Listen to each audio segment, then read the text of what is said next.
Halo, assalamualaikum warahmatullahi wabarakatuh. Kembali lagi bersama aku ya, Nawan, di channel YouTube-nya YouTuber Nawan. Semoga kamu yang melihat video ini dalam keadaan sehat walafiat, penuh dengan rezeki yang insya Allah Allah ridhoi untuk segala aktivitas kita untuk menuju tujuan hidup kita. Oke, jadi kali ini kita kedatangan narasumber yang luar biasa ya, dan pada segmen kok pilih kuliah ya, kita akan berbincang, kita tanyakan sebenarnya tujuan kuliah dari di samping saya ini seperti apa sih. Nah, sebelum ke situ, alangkah baiknya perkenalan dari yang sebelah saya. Enggak, silakan. Oke, langsung aja ya.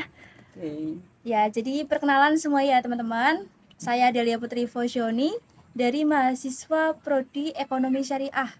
Sekarang semester 7 di UIN Profesor Kiai Haji Saifuddin Suri Purwokerto. Ya, jadi asal saya asli Banyumas ya teman-teman.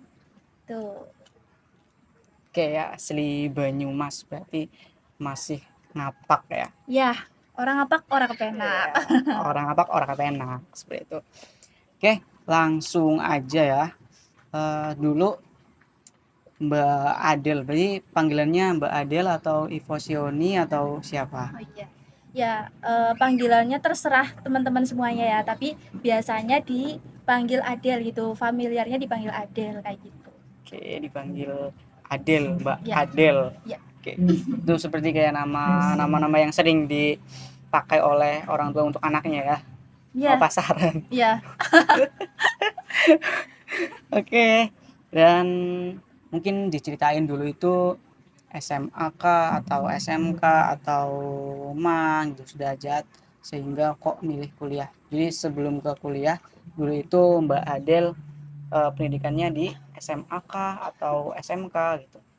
Oke, jadi pendidikan sebelum kuliah nih ya. Kebetulan saya di SMK di Cilongok sendiri ya, di SMK Maarif NU 1 Cilongok, ambil jurusan akuntansi dan keuangan lembaga. Nah, di situ kan jurusannya akuntansi ya. Nah, jadi di sini saya pengen meneruskan dari yang akuntansi, jadi yang mendekati itu dari prodi ekonomi syariah, sehingga saya di kuliah sendiri mengambil program studi ekonomi syariah gitu yang benar-benar masih relevan, sehingga di sini bisa mengikuti alurnya gitu, jadi ritmenya itu nyambung gitu, Oke, seperti itu. berarti termasuknya yang linear ya, Iya, linear satu. sesuai. Oke, kayak udah terjawab ya, Mbak Adil itu dari SMK jurusannya apa tadi? Akuntansi dan keuangan lembaga. Akuntansi. Berarti itu hampir sama dengan perkantoran ya? Ya, kalau perkantoran sebenarnya ada jurusan sendiri, itu ada administrasi perkantoran, terus ada akuntansi dan keuangan lembaga. Nah, di situ saya lebih ke akuntansi dan keuangan lembaganya. Ibaratnya gini, kalau akuntansi itu sama dengan hitung-hitungan gitu. Kalau misalnya familiarnya akuntansi hitung-hitungan, biasanya kayak gitu. Oke, siap. Mantap ya. Nanti kayaknya mau jadi akuntan. Amin ya Allah. Oke, jadi udah ngambil jurusan ekonomi syariah Ya. karena dulunya jurusan akuntansi ya di SMK. Nah, kalau di setahu Mbak Adil itu di perguruan tinggi negeri maupun swasta maupun perguruan tinggi keagamaan Islam itu ada nggak sih yang jurusan akuntansi? Kayaknya ada deh ya. Nah, kenapa nggak ngambil yang lebih relevan lagi ke akuntansi gitu? Ya, oke. Sebelumnya ya, memang ada beberapa universitas yang mengambil atau yang ada jurusan akuntansi sendiri. Tapi di sini karena memang belum, jujur aja belum diperbolehkan untuk keluar daerah. Nah, di daerah sendiri ini kan ada kampus di Purwokerto sendiri, dan itu juga jaraknya lumayan dekat dengan rumah. Jadi saya mengambil keputusan di Purwokerto juga. Nah, di sini juga kan tidak kalah bagusnya ya dengan universitas-universitas di luar sana. Jadi saya pilih yang terdekat saja itu, biar nanti bisa bolak-balik pulang juga gitu. Oke, berarti Mbak Adel ini bolak-balik ya, PP berarti ya. Ya. Oke. Nah, jarak dari Cilongok ke Purwokerto itu berapa menit sih, Mbak? Atau berapa jam? Ya sebenarnya nggak terlalu jauh ya, kalau misalkan tergantung kecepatan motor juga ya. Kalau Oke. misalkan kalau misalkan cepet itu sekitar 20 menitan juga ada sih. Oke, PP sekarang udah semester 7. Berarti sebelumnya udah pernah ngekos atau gimana, atau memang PP dari semester 1 sampai semester 7? Ya sebelumnya aku kebetulan mondok. Kebetulan pertama mondok di salah satu pondok mitra ya di UIN Saifuddin Suri sendiri. Kebetulan udah sampai semester 4 kalau nggak salah, sampai semester 4. Terus kemudian saya lanjut keluar dari pondok, terus lanjut di laju gitu, bolak-balik. Oke, luar biasa. Nah, eh, kenapa milih kuliah jurusan apa tadi, ekonomi syariah, yang itu nggak terlalu linear? Ini sebenarnya motivasi yang paling apa ya, yang paling melekat ada di Mbak Adil itu apa sih sebenarnya gitu? Ya, oke. Jadi proses saya mengambil jurusan ekonomi syariah pastinya kan ada beberapa pertimbangan ya. Nah, di situ ada beberapa pertimbangan di mana saya memang minat banget ke jurusan ekonomi. Nah, kalau misalkan di jurusan ekonomi ini kan lingkupnya luas ya. Nah, saya berpikirnya untuk prospek kedepannya, untuk prospek kerjanya gitu. Pertama di sini pas lagi waktu kuliah saya suka banget dengan akuntansi. Nah, ini juga rada relevan sama jurusan ekonomi syariah, sehingga nanti harapannya ketika nanti sudah menguasai bidang akuntansi, terus ekonomi juga secara keseluruhan juga sudah bisa mumpuni gitu, sehingga bisa ke perusahaan-perusahaan yang memang saya bisa basic ke dalamnya itu di dalamnya.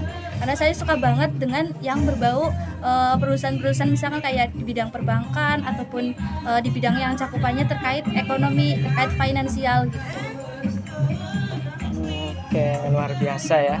Motivasinya sangat membuat kita berpikir banget. Karena di era yang sekarang itu memang dia, apalagi di Indonesia sendiri ya, perekonomian itu harus apa ya, lagi gencar-gencarnya harus ditumbuh kembangkan gitu.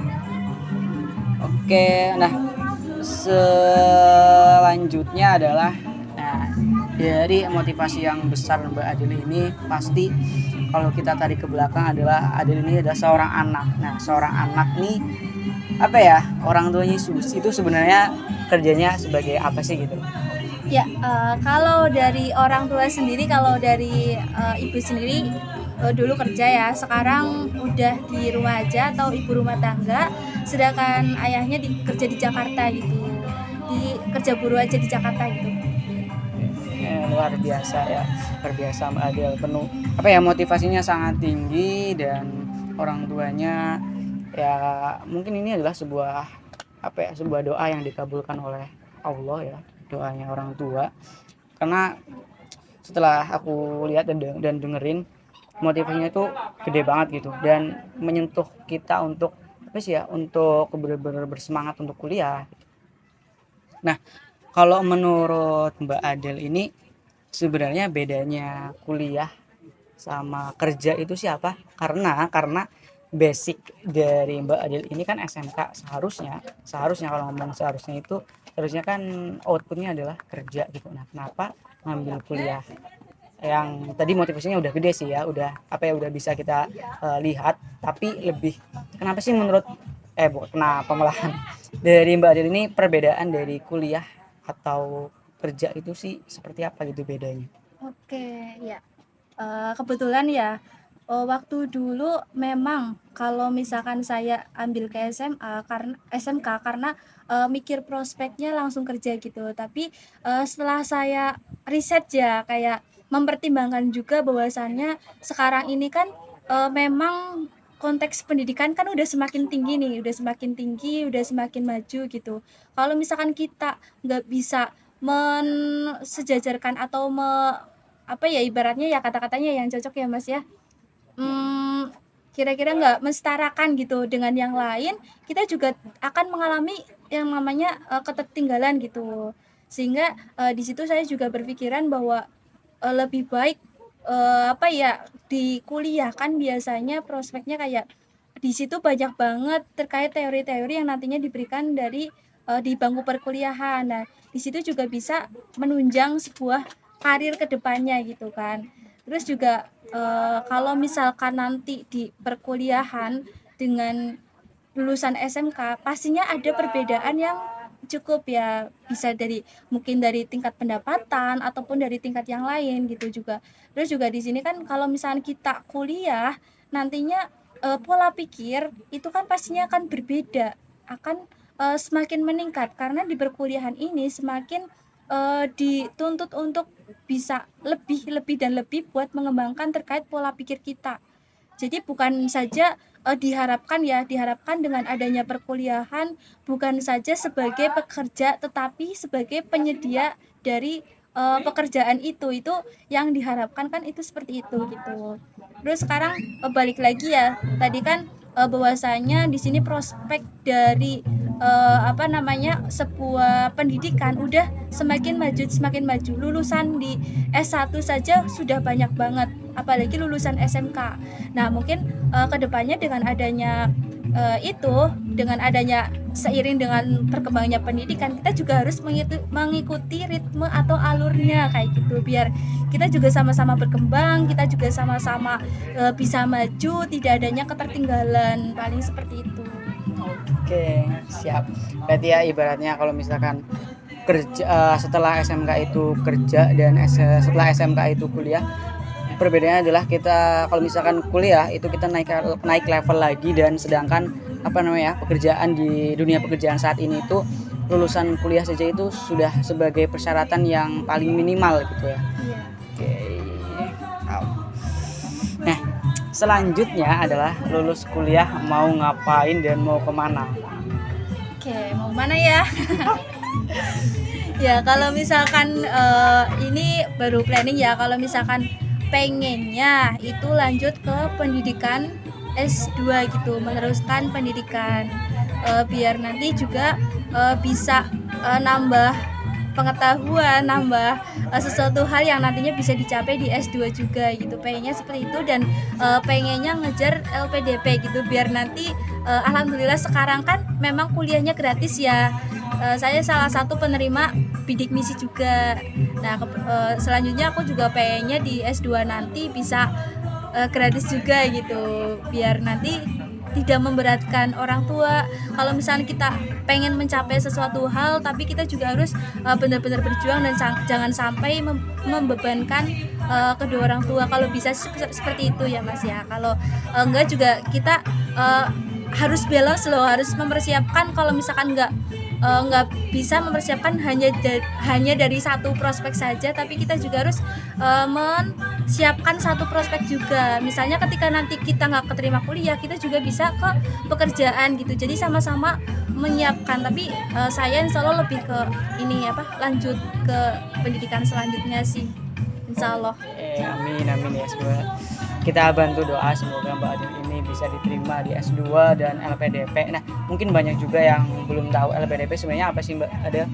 Ya, kalau misalkan LPDP secara lebih luasnya itu kan ya masih banyak ya, tapi kalau misalnya setahuku intinya itu beasiswa bagi penerima S2 ataupun S3. Tentunya di LPDP nanti itu ada beberapa kategori yang memang nantinya ada gitu, misalkan dari kategori dari yang jalur prestasi juga ada, terus jalur kayak bidik misi pakai kartu juga ada. Jadi bukan saja hanya membidik satu jalur, tapi di situ juga ada jalur kalau nggak salah itu di wilayah Papua gitu juga ada banyak banget jenisnya pokoknya.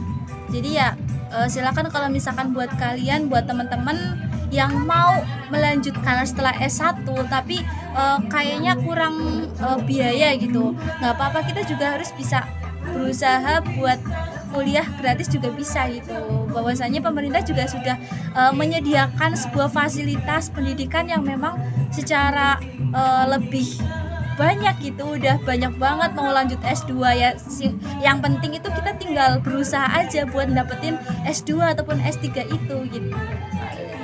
Ya. Dan setahu aku LPDP itu berarti itu kan namanya Lembaga Pengelola Dana Pendidikan ya, LPDP itu Iya. berarti kan lembaganya. Nah, lembaga ini bekerja sama, kalau yang aku tahu ya, itu bekerjasama sama Kemenko, Kementerian Keuangan, yang dimana lembaga pengelola ini dan Kemenko itu bersinergi dan memberikan beasiswa ke anak-anak Indonesia yang berprestasi atau dengan banyak jalur-jalur yang akan diadakan atau sebagai prasyarat menjadi LPDP itu, baik di dalam negeri maupun di luar negeri.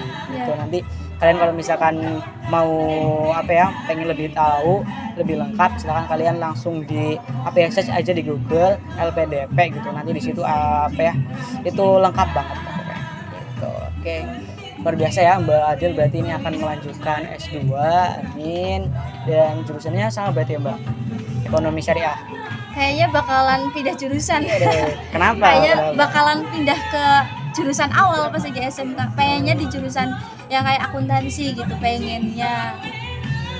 Gitu. Tapi kan masih satu jalur juga kan, Iya. dari ekonomi akuntansi. Ini kalau ekonomi dan akuntansi itu masing-masing itu bedanya di apanya sih Mbak Adil? Sebenarnya kalau Pelajarannya misalkan ya kalau pelajarannya sebenarnya memang udah kalau misalkan di akuntansi sendiri kan memang sudah mengerucut ya. Kalau misalkan di ekonomi syariah sendiri yang saya pelajari sampai semester 7 ini itu benar-benar secara global. Di situ bukan saja kita memahami ekonomi secara gimana caranya mengatur finansial aja, tapi di situ juga diperkenalkan mengenai ekonomi kayak pariwisata, bagaimana cara mengelola pariwisata, terus ekonomi pembangunan, bagaimana kita bisa mengelola sebuah misalkan kita membuat sebuah pembangunan itu juga bisa. Jadi prospeknya bukan saja dengan satu titik kalau misalnya di ekonomi syariah itu. Jadi banyak banget cakupannya, luas. Kalau misalkan akuntansi lebih terfokus ke akuntansi, biasanya lebih ke finansial atau perhitungan sebuah perusahaan nantinya gitu.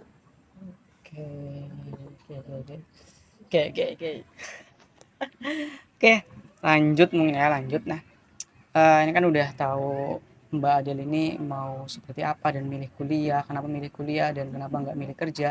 Sebenarnya Mbak Adel ini kalau misalkan kerja pun juga sebenarnya sudah siap, tetapi karena memang ingin lebih naik level lagi gitu, naik level lagi di bidang pendidikan seperti itu guys. Oke, nah lalu yang selanjutnya adalah pesan Mbak Adel buat orang-orang atau buat peserta didik atau siswa yang bingung mau kuliah atau kerja setelah lulusan SMA sederajat gitu. Ya, oke. Ya, buat teman-teman semuanya ya, ini ya kalau misalkan nanti sehabis SMK, MA ataupun SMK gitu, itu jangan bingung-bingung teman-teman. Silakan kalian tentuin pilihan kalian sendiri. Terus jangan sampai kita ngikut-ngikut atas dasar kemauan siapa gitu. Apalagi kita ngikut-ngikut teman gitu. Kita juga harus punya planning ke depannya, apa yang nantinya kalian pengen capai itu yang harus kalian kejar gitu. Kalau misalkan kalian pengen ke ranah pendidikan, nantinya pengen mengembangkan lagi, menggali terkait misalkan terkait apa yang memang teman-teman belum ketahui secara pendidikan, teman-teman bisa langsung lanjut ke kuliah gitu. Tapi berbeda ketika teman-teman misalkan sudah cukup dan pengen lanjut kerja biar berpenghasilan langsung gitu. Itu juga bisa banget. Itu tergantung dari teman-teman gitu. Jadi siapkan planning yang nantinya kalian akan canangkan. Jangan sampai memutuskan sesuatu hal tapi kalian juga tidak punya planning ke depannya. Itu jangan sampai seperti itu gitu. Jadi nggak usah bingung-bingung, nggak usah ragu-ragu. Terus bahwasanya sekarang ini kan banyak banget yang berpikiran bahwasanya SMK itu tidak bisa kuliah.